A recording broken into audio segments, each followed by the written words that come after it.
Hello my dear students, I hope बेटा you all are doing so great. So जैसा कि बेटा हम आपका चैप्टर पढ़ रहे थे that is the our environment. आज हम उसके कुछ एक लास्ट टॉपिक डिस्कस करेंगे, कुछ एनवायरनमेंट प्रॉब्लम्स डिस्कस करेंगे, फिर कैसे हम उन चीज़ों को रिड्यूस कर सकते हैं, कम कर सकते हैं, अपने एनवायरनमेंट को हेल्दी बना सकते हैं, वो सब कुछ डिस्कस करेंगे इस वीडियो में. So without any delay let us just introduce first कि हमने पढ़ना क्या है. एनवायरमेंटल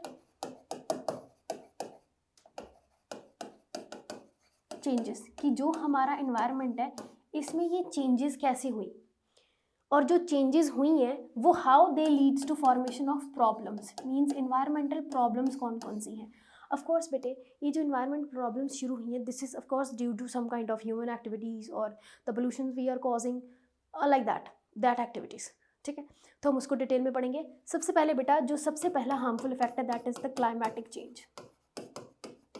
ठीक है, अब आप सभी को पता है जैसे बेटा सीजन्स चेंज हो रहे हैं, ठीक है, उनकी ड्यूरेशंस चेंज हो रही हैं, उनका जो प्रभाव है वो बदल रहा है. जैसे ठंड ज़्यादा नहीं पड़ रही, गर्मी बहुत ज़्यादा पड़ रही है, और जब ठंड जैसे जनवरी फरवरी में बहुत ज़्यादा तेज़ ठंड पड़ती है. सो ये सब कुछ क्या हो रहा है, एक तरह का क्लाइमेटिक चेंज हो रहा है. अगर क्लाइमेटिक चेंज की बात कर रहे हैं तो हम लोग बात करेंगे ग्लोबल वार्मिंग की भी. हम इसको डिटेल में डिस्कस करेंगे, ग्लोबल वार्मिंग और इसके हार्मफुल इफेक्ट्स को भी डिस्कस करेंगे. ठीक है, आगे हम पढ़ेंगे इसको डिटेल में. थर्ड टॉपिक जो है that is the acid rain. ये भी एक इन्वायरमेंटल प्रॉब्लम है and that is too very dangerous problem. ये एसिड रेन होती कैसे है बेटा, this is due to the pollution जो हम कॉज करते हैं, जिसमें से मेन हम सल्फर ऑक्साइड्स की बात करेंगे. Late me write it. Sulphur oxides SO2, SO3 और नाइट्रिक ऑक्साइड्स NO2, NO3. ठीक है, ये ज़्यादा क्वांटिटी में एसिड रेन कॉज करता है, ये कम क्वांटिटी में एसिड रेन कॉज करता है. ठीक है, and both these cause acid rain. ये बनाएगा सल्फ्यूरिक एसिड H2SO4, ये बनाएगा नाइट्रिक एसिड HNO3 एंड ये कॉज करते हैं पोल्यूशन. इसी के कारण you know that the colour of the Taj Mahal marble वो जो है धीरे धीरे डिग्रेड हो रहा है, येलो कलर में आ रहा है due to this pollution. This acid rain. Okay, so acid rain हो गया. Next last not least but very important that is the stratosphere depletion. Stratosphere depletion ये बहुत इंपॉर्टेंट टॉपिक है बेटा, इसमें से बहुत सारे क्वेश्चंस आते हैं. इसमें हम बेसिकली बात करेंगे ओजोन के बारे में, डिटेल में डिस्कस करेंगे इसको. This is important. ठीक है, तो ये 4 हार्मफुल इफेक्ट्स हैं जो एनवायरमेंटल प्रॉब्लम्स हैं. हम इसके सोल्यूशंस की भी बात करेंगे, कैसे हम इन चीज़ों को रिड्यूस कर सकते हैं. सबसे पहले बेटा हम बात ही ओजोन की करते हैं. सो ओजोन जो है, ozone is a molecule formed by 3 atoms of oxygen, means it is O3. It is deadly poison. वैसे तो ये डेडली पॉइजन है, means it is harmful, but at higher levels of the atmosphere it performs an essential function. बेटे जैसे ये हमारी अर्थ है, इसको ये ओजोन लेयर प्रोटेक्ट कर रही है. This is suppose this is ozone and it is protecting our layer. कैसे प्रोटेक्ट कर रही है, फ्रॉम लिखा हुआ from UV radiations that are being emitted by the sun. उससे हमारी अर्थ को प्रोटेक्ट करती है. तो प्रोटेक्ट करती कैसे है, ये क्वेश्चन है. हाउ इट प्रोटेक्ट्स, कैसे प्रोटेक्ट कर सकते हैं. सपोज दिस इज अर्थ, ठीक है, और ये सन आ रहा है. ये इसकी हार्मफुल रेडिएशंस को प्रोटेक्ट करती है, एब्जॉर्ब करती है अपने अंदर, धरती पे नहीं आने देती. क्यों नहीं आने देती, कैसे नहीं आने देती. क्या होता है बेटे, बहुत सारे O2 मॉलिक्यूल्स हैं जैसे, ठीक है, ये वैसे O3 मॉलिक्यूल्स है. सपोज यहाँ पर क्या हुआ, बहुत सारी गिरी UV रेडिएशंस गिरी, UV रेडिएशंस को इसने एब्जॉर्ब कर लिया और ये टूट गया O2 मॉलिक्यूल में और O मॉलिक्यूल में. ठीक है, मीन्स कि यहाँ पर UV रेडिएशंस एब्जॉर्ब हो गई क्योंकि वो एनर्जी उसने अपनी टूटने में यूज़ कर ली. उसके बाद क्या हुआ, ये दोनों अकेली होगी O एंड O2. ठीक है, फिर से दोबारा ये UV रेडिएशंस को यूटिलाइज करेंगी और दोबारा से O3 बन जाएगी, that is the ozone. Means see O3 है, इस सन से UV रेडिएशंस आ रही है, इसने UV रेडिएशंस को अब्जॉर्ब किया, ये टूट गई O2 में और O में टूट गई. बहुत सारे मॉलिक्यूल्स होंगे इस एरिया में, बहुत सारे मॉलिक्यूल्स होंगे O2 के O2, काफ़ी O3 भी होंगे, O2 O3 O2. यहाँ पर बहुत सारे ऐसे मॉलिक्यूल्स पड़े हैं. फिर UV रेडिएशंस को इसने अब्जॉर्ब किया, ठीक है, इसने किसी और मॉलिक्यूल के साथ, इसने किसी और मॉलिक्यूल के साथ, तो ये बन गया O3. फिर से इस O3 ने UV रेडिएशंस को अब्जॉर्ब किया तो ये बन गया O2 और O में. ठीक है, तो ये साइकिल ऐसे चलता रहता है बेटा. It goes on. ऐसे क्या होता है, जितनी भी यूवी रेडिएशंस जो धरती के अंदर आ सकती थी उसको ये अंदर नहीं आने देती, अपने अंदर ही एब्जॉर्ब कर लेती है। उसकी एनर्जी, जितनी भी एनर्जी उसको खुद पे यूटिलाइज करी जाती है वो, ठीक है। So this is all about ozone. This is very important बेटा, I repeat, it is very very important, you should know all these things. अब क्या हुआ, बेसिकली ओजोन तो अच्छी है, हमें प्रोटेक्शन दे रही है, this is very good, but due to our human activities ये जो ओजोन है ये डिप्लीट हो रही है, that is called as stratospheric depletion. समझते हैं कैसे? Ozone layer depletion, ozone layer क्या हो रही है, दिन ब दिन डिप्लीट हो रही है। एक चीज़ ना मैं यहाँ पर ऐड करना चाहती हूँ, जैसे आप लोगों ने ये बहुत बार सुना होगा कि ओजोन होल है, ये आपने word, you might have heard this word ozone hole, जैसे अंटार्कटिका ऊपर देखा जाता है, ओजोन होल है। ओजोन होल कुछ ये नहीं है कि बहुत बड़ा होल पड़ गया, नो, ऐसे नहीं होता। सपोज ये अर्थ है, if I draw this, suppose this is earth, ठीक है, और इसके अलावा ये इसके ऊपर ये ओजोन लेयर है। मैं ना थोड़ी सी इसकी लेयर मोटी कर देती हूँ, तो ये जनरली लेयर मोटी है, ये मैंने मोटी लेयर बना दी, ठीक है।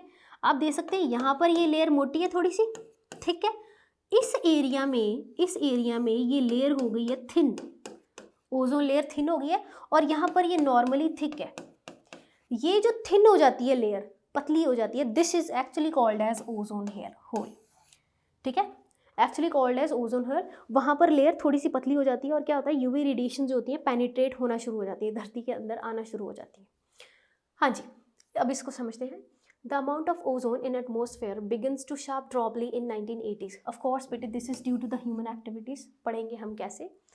This decrease has been linked to synthetic chemicals. ये जो decrease हो रहा है, this is due to the use of chemicals. कौन सा chemical? Like chlorofluorocarbon. This is very very very important. CFCs, which are used in refrigerators and in fire extinguishers, also in ACs. ठीक है। जब ये बहुत ज़्यादा पोल्यूशन बढ़ रहा था, ठीक है, तो UNEP, I had written here UNEP, United Nation Environmental Programme, इन्होंने क्या कहा कि हम इतना ज़्यादा पोल्यूशन कॉज कर रहे हैं, इतनी ज़्यादा क्लोरोफ्लोरोकार्बन्स यूज़ कर रहे हैं, जिसके कारण क्या हो रहा है, ओजोन लेयर डिप्लीट हो रही है। तो ये तो बहुत खतरनाक है, दिस शुड नॉट हैपन, क्योंकि इससे तो क्या होगा, यूवी रेडिएशन अंदर आएंगी और कितनी सारी बीमारियाँ लगेंगी, जैसे स्किन कैंसर होगा, सबसे कॉमन दीज डेज है ना, आइज़ में प्रॉब्लम आएगी, ठीक है, लोग धूप में चल नहीं पाएंगे, तो ये सारी प्रॉब्लम शुरू हो जाएंगी। तो UNEP ने क्या किया, डिसाइड किया, एक अग्रीमेंट किया इन 1980s में, 85 के तकरीबन, कि हम जितना भी ये क्लोरोफ्लोरोकार्बन्स का यूज़ कर रहे हैं इसको हम रिड्यूस करेंगे, कम से कम यूज़ करेंगे। कि अब साइंटिस्ट जो थे वो क्लोरोफ्लोरोकार्बन्स का सब्स्टिट्यूट ढूंढ रहे थे, कि जो काम वो कर रही है हम उसको कोई सब्स्टिट्यूट ढूंढें जो कि ओजोन को ख़राब ना करे, ठीक है। Hope this is very much clear, this is important बेटा, यू शुड नो दिस। इन 1987 में अग्रीमेंट हुआ। होता क्या है बेटा, सपोज ये ओजोन है O3, ये टूट रही है O2 में और O में यूवी रेडिएशंस के कारण, फिर ये बन रही है O3 में यूवी रेडिएशंस एब्जॉर्प्शन के कारण, फिर ये टूट रही है O2 में और O3 ऑक्सीजन में, ये चलता जा रहा है process, this is going on, this is ozone, ठीक है। क्या होता है, क्लोरोफ्लोरोकार्बन्स क्या हुआ, CCl2F2, दिस इज क्लोरोफ्लोरोकार्बन्स, ठीक है।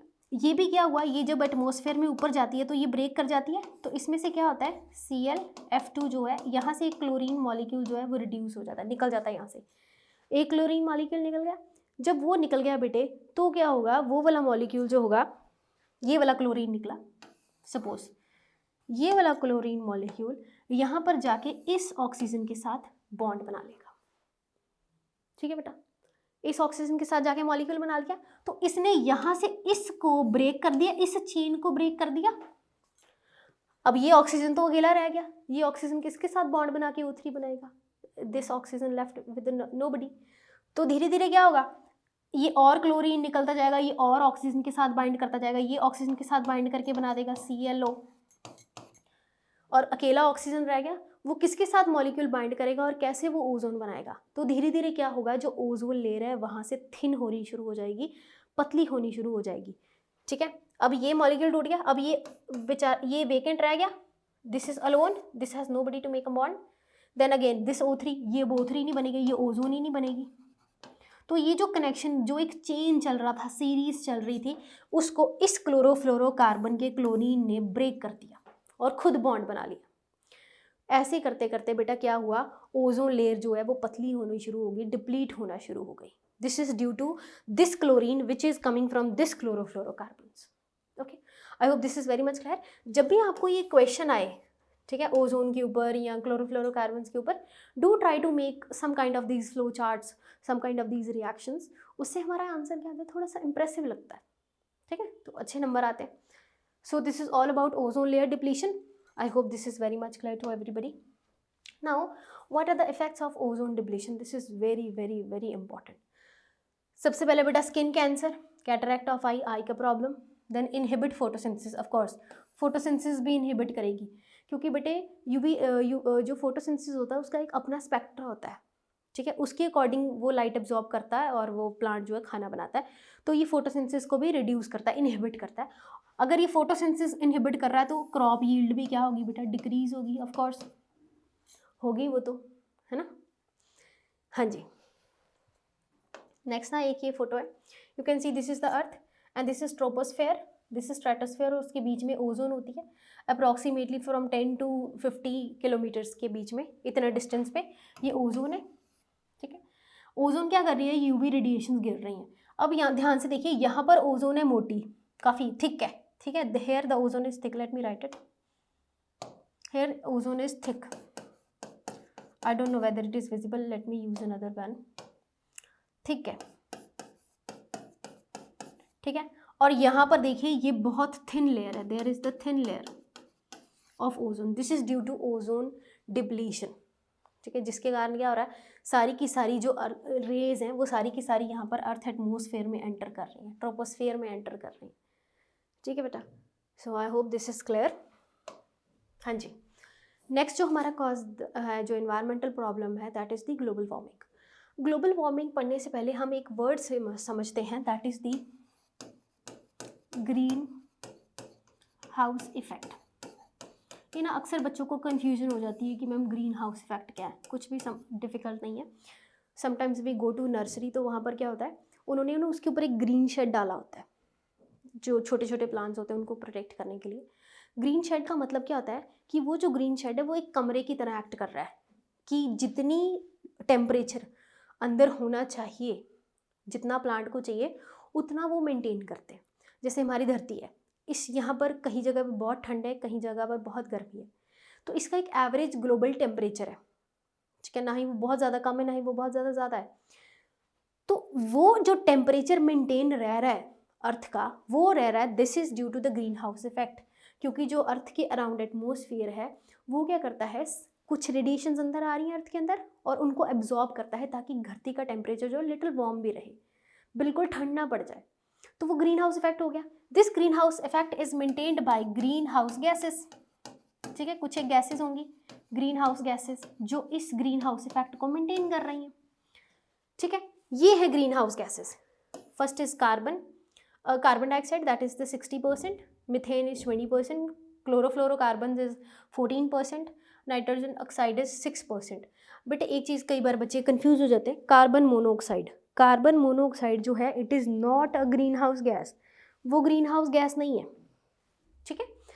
सो ये सारी की सारी गैसेस आ गई, these are the green house gases. जब बेटे बाय एनी चांस इन ग्रीन हाउस गैसेस की अमाउंट परसेंटेज बढ़ जाती है तो वो कॉज करती है global warming, am I right. जब इन ग्रीन हाउस गैसेस की अमाउंट बढ़ जाती है due to human activities, suppose carbon dioxide एक ग्रीन हाउस गैस है, 60% नॉर्मल चाहिए, बट क्या हो रहा है, हम पोल्यूशन कॉज कर रहे हैं, ठीक है, कार्बन मोनोऑक्साइड कार्बन डाइऑक्साइड निकल रही है, तो क्या हो रहा है, वो अल्टीमेटली क्या कॉज कर रहे हैं, ग्लोबल वार्मिंग, ठीक है। When the green house gases increase by any chance, this leads to global warming.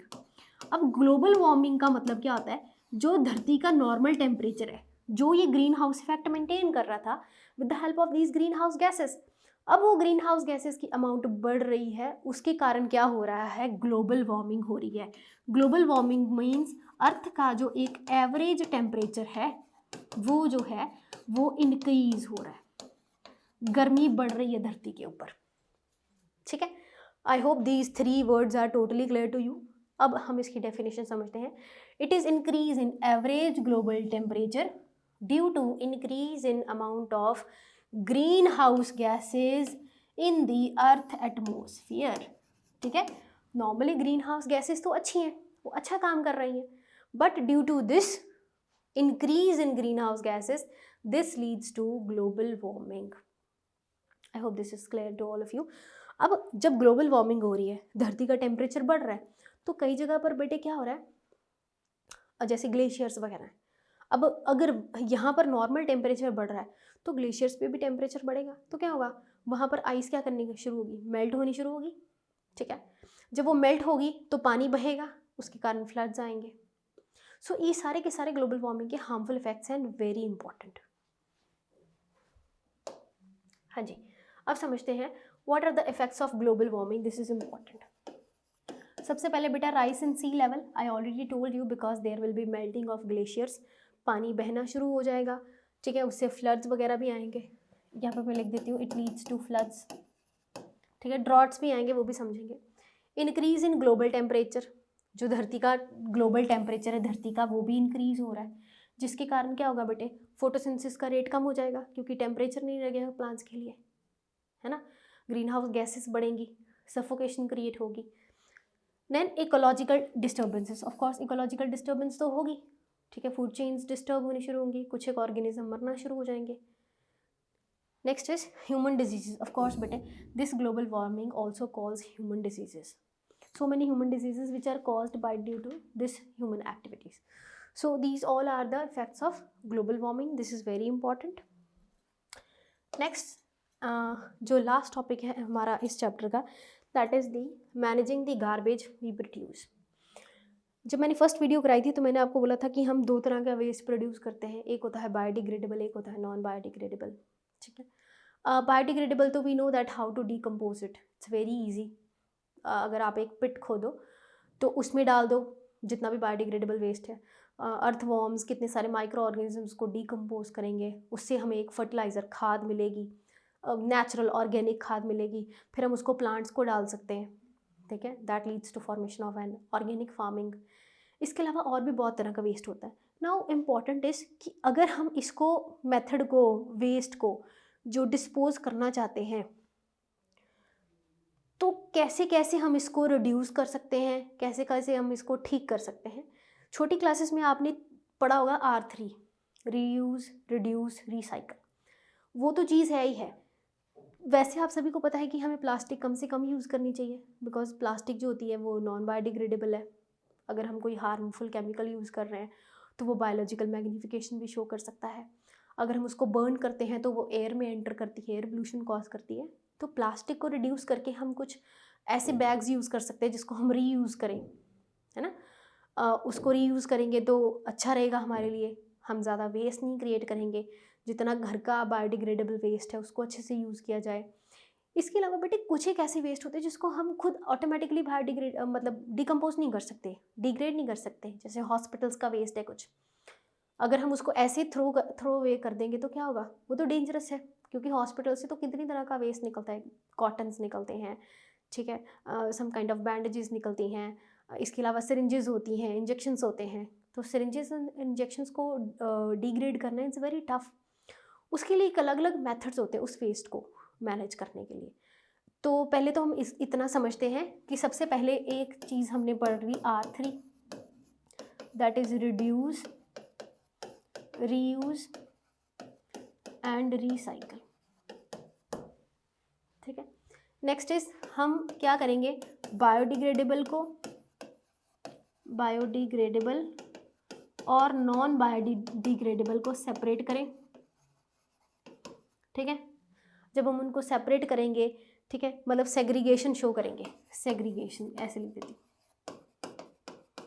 Segregation किया, वेस्ट को अलग अलग कर दिया. जो बायोडिग्रेडेबल है उसको अलग कर दिया, नॉन बायोडिग्रेडेबल को अलग कर दिया, और उनका प्रोसेस शुरू कर दिया. कई बार अगर आपने हॉस्पिटल्स में जाके ध्यान से देखा होगा तो उसमें अलग अलग कलर्स की बकेट्स होती हैं, जो डस्टबिन्स होती हैं, उनमें अलग पॉलीथिन्स होते हैं, येलो, ब्लू. तो that is according to the waste. Okay, अब कई बार हमारी स्ट्रीट्स में भी ऐसी अलग अलग कलर्स की लगी होती हैं dustbins, but we don't look for this, but it's important, we should look. इसके अलावा हम डंपिंग कर सकते हैं, बड़ी बड़ी जगह होती है जहाँ पर पूरा का पूरा वेस्ट डंप किया जाता है ना। फिर उसके बाद कंपोस्टिंग तो मैंने बता दिया आपको कि जैसे इससे हम मैन्योर्स वगैरह बना सकते हैं, अगर हम उसको खड्डा खोदें तो उसके बीच में सब कुछ डालें। इसके अलावा इंसिनरेशन या पायरोलाइसिस भी कर सकते हैं, और भी बहुत सारी चीज़ें होती हैं। कई बार कोई सीवेज डिस्पोजेबल है, जो सीवेज वेस्ट है उसकी बेटा हम ड्रेनेज भी कर सकते हैं। So all these things are required, जिसमें हम मैनेज कर सकते हैं वेस्ट को। नाउ द क्वेश्चन इज, ये भी चीज़ ठीक है, हम ऐसे तो वेस्ट को कर सकते हैं, बट कई बार क्या होता है हम अननेसेसरली चीज़ों को ख़राब कर रहे होते हैं। जैसे कोई मान लीजिए कोई जंगल है, हम डिफॉरेस्टेशन कर रहे हैं, है ना, कॉज हो गया ना एक डिफॉरेस्टेशन। इससे हम वेस्ट को खुद ही बढ़ा रहे हैं, क्योंकि कितनी सारी चीज़ें होती हैं जो प्लांट्स रीयूज़ कर सकते हैं, रिड्यूस करते हैं, वो कितनी सारी चीज़ों को वो यूटिलाइज़ करते हैं, वो तो हमने खुद ही अपना उनका कनेक्शन ब्रेक कर दिया। इसके अलावा जैसे कि बेटा दिन ब दिन क्या हो रहा है हम देख सकते हैं, इंडस्ट्रियलाइजेशन हो रही है, लिख देती हूँ मैं यहाँ पर, इंडस्ट्रीज़ बढ़ रही हैं, इंडस्ट्रीज़ इंक्रीजिंग। अगर इंडस्ट्रीज़ इंक्रीज़ कर रही है तो बेटा पॉपुलेशन भी तो इंक्रीज़ कर रही है, ठीक है। ये सारी की सारी चीज़ें क्या कर रही हैं, एक हिंड्रेंस कॉज कर रही हैं इन मैनेजिंग द वेस्ट, या कह लीजिए कि इन सारी चीज़ों के कारण हम खुद ही बढ़ावा दे रहे हैं कि ज़्यादा से ज़्यादा वेस्ट प्रोड्यूस हो रहा है, क्योंकि इतनी ज़्यादा पॉपुलेशन, इतना ज़्यादा वेस्ट होता है। अगर आप अपनी सिटी में ही बात करें तो कितने मॉल्स हैं, वहाँ से कितना वेस्ट निकल रहा है, हॉस्पिटल से, स्कूल से, घरों से निकल रहा है, ठीक है। कितने ऑफिसेज होंगे, फैक्ट्रीज़ होंगी, कितना कुछ है, वो सारा का सारा वेस्ट प्रोड्यूस हो रहा है। तो waste is already in much amount, large amount में। एक चीज़ और आपकी एनसीईआरटी में पॉइंट है, I would like to add here, that is the disposable cups in trains, there is use of kulhads instead of using that disposable. आपको पता है thermocol is very dangerous. I have seen so many schools where they totally banned the thermocol and aluminium foil.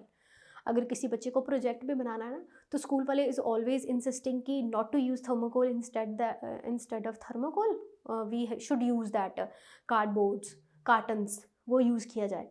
इसके अलावा aluminium foil तो बहुत सारी जगह पे बंद किया ही गया है बेटे, बिकॉज इट्स वेरी डेंजरस, वो it is not easily degraded. अब नाउ द क्वेश्चन इज, जब हम ट्रेन में जाते तो हम वहाँ पे मिट्टी के वो कुलर्स यूज़ करते हैं चाय पीने के लिए, या कई बार हम वैसे मार्केट में जाते हैं तो कई बार होता है ना, वो instead of using that disposable cups, चाहे वो पेपर के ही हो बेटे, suppose a disposable cup is either of paper, for that too we are using the trees, है ना। तो instead of that we can always use coolers, मिट्टी के बर्तन यूज़ कर सकते हैं। और ये आपको पता है this is totally eco friendly, do not create any kind of pollution, do not cause pollution, do not cause pollution. So हमें ऐसी चीज़ों को यूटिलाइज करना चाहिए जो पोल्यूशन कम करें। इसके अलावा कुछ एक हमें पेपर के क्लॉथ बैग्स यूज़ करने चाहिए। If we go to the market, cloth bags use करने चाहिए, क्योंकि एक तो वो रीयूज़ है, इसके कारण कोई पोल्यूशन नहीं होता। Because most of the times you know that cotton is always biodegradable, वो अच्छी ईजिली बायोडिग्रेडेबल हो जाती है, कोई दिक्कत नहीं है। But the plastic we are using, तो that is very dangerous. Even though हम लोग जो प्लास्टिक में खाना वगैरह पैक करा के लाते हैं वो भी बड़ा डेंजरस है, but still we utilize that. Plastic के डिब्बेज होते हैं जिसमें हमें फूड पैक करके देते हैं, दैट इज़ टू डेंजरस। एक वो ब्लैक कलर के चलते हैं ना जिसके ऊपर वाइट कलर की लिड होती है, that's also dangerous, we should not use it. क्योंकि कुछ चीज़ें होती हैं बेटे, उसी वक्त हमें उसका हार्मफुल इफेक्ट नहीं पता चलता, it will take time to know कि हाँ वो कितना डेंजरस है। So we should try to reduce all these things to be healthy. So this is all about this chapter. I hope आपके जितने भी basic concepts थे इस chapter के related वो clear हुए होंगे. So I'll see you in the next video. Till the time beta, thank you so much and happy learning. God bless you.